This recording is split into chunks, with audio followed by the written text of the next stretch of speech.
Dans le journal du dimanche ce matin, Philippe Martinez emploie les mots d'amateurisme, de dissimulation, d'arnaque. Vous n'êtes plus du tout crédible aux yeux des syndicats. Que leur répondez-vous?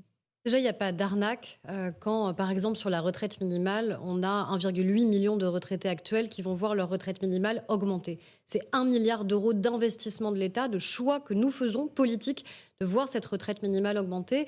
Et ça va même au-delà, puisque vous le savez, les futurs retraités vont en bénéficier. Et là, c'est 700 millions d'euros chaque année qu'on va investir pour augmenter encore une fois la retraite minimale de ceux qui ont travaillé tout au long de leur vie. Vous Si commencez ça, c'est par de un point l'arnaque, sensible qui a été oui, qualifié de oui, mensonge. je l'assume Vous parce que l'assumez?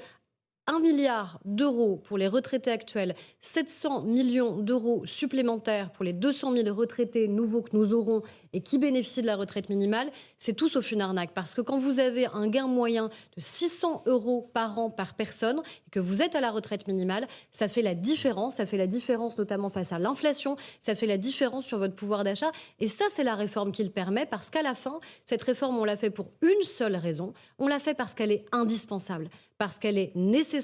C'est ça qu'il faut qu'on assume de dire. Vous diriez que les syndicats sont irresponsables, Philippe Martinez, quand il tient ses propos ce matin dans le journal du dimanche, est-ce qu'il est provocateur? Comment vous réagissez à ces attaques?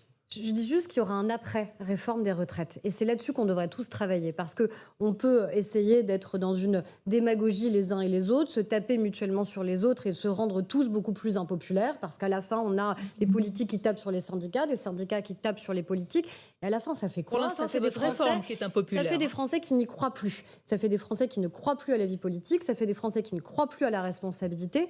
Moi, ce que je dis, c'est que cette réforme, encore une fois, parce qu'elle est nécessaire, elle sera adoptée. On saura trouver une majorité démocratiquement élue au Sénat et à l'Assemblée pour l'adopter. Par contre, on a des chantiers qu'on doit travailler avec les syndicats. Mais attendez, si on va trop loin dans l'escalade Mathieu verbale, Bock-Côté. alors on ne pourra plus travailler ensemble. Est-ce qu'il n'y a pas un écart, néanmoins, que vous reconnaissez entre une majorité possible à l'Assemblée et au Sénat et de l'autre côté, environ de 2/3 aux 3/4 des Français qui s'opposent à la réforme? Pour vous, il n'y a pas une tension de légitimité ici? Et la légitimité, elle est une légitimité démocratique, elle est une légitimité des urnes. Mais vous Ou alors il y constatez a que le plus de 75%, démocratie possible. 65% d'opposition, vous le prenez au sérieux ou pour Évidemment vous, qu'on le ce n'est prend qu'un au sérieux. sondage? Non, c'est pas qu'un sondage, parce que évidemment qu'à partir du moment où vous demandez des efforts à des millions de Français, c'est légitime que ces millions de Français vous disent « nous ne souhaitons pas que cette réforme soit mise en place ». Notre responsabilité, c'est de dire quoi?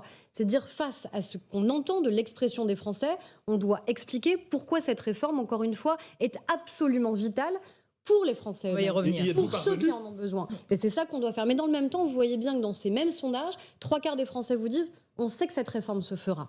Alors, est-ce que c'est une résignation ou est-ce que c'est la compréhension de la nécessité? Restons sur Philippe Martinez. Vous dites l'après. L'après, mais Philippe Martinez, il vous dit non. Même si la loi est votée, ça ne changera pas grand-chose, car même une loi adoptée n'est pas forcément mise en œuvre. Vous passez à l'après, mais lui, il ne compte pas passer à l'après. On va pas... Ça vous fait sourire? Oui, ça me fait sourire parce que vous imaginez le ridicule pour nous si demain nous avions une majorité à l'Assemblée et au Sénat pour dire finalement, écoutez, on va quand même pas l'appliquer. Ça suffit. C'est-à-dire qu'à un moment, on a un mandat clair qu'on a assumé, campagne présidentielle, campagne législative. On a un débat qui a été malheureusement largement escamoté par ceux qui étaient supposés soutenir Philippe Martinez, pas ceux qui étaient supposés normalement porter son message. À la fin, porter son message, ça a été en permanence de l'outrance à l'Assemblée, du vacarme et l'incapacité de débat contre même l'avis des syndicats qui souhaitaient qu'on puisse voter. Donc à la fin, ce que je dis, c'est qu'il y aura malgré tout un vote. Il y a eu pour vous un mandat clair pour la réforme des retraites à la présidentielle et aux législatives? Il y a une légitimité pour la conduire. Vous avez utilisé le terme mandat clair pour cette réforme. Mais le président de la République ne s'est pas caché. Il aurait très bien pu, notamment dans le second tour de la présidentielle, notamment dans le débat de second tour, dire face aux inquiétudes qu'on entend, face peut-être aux doutes qu'on entend, face peut-être à une volonté des Français de ne pas la faire, écoutez, vous savez quoi ? Je ne vais pas y aller. Et d'autant plus dans un deuxième mandat présidentiel. Parce qu'après tout, c'est son deuxième mandat, il ne pourra pas se représenter. Il aurait pu dire finalement, je n'assume pas, je ne le fais pas.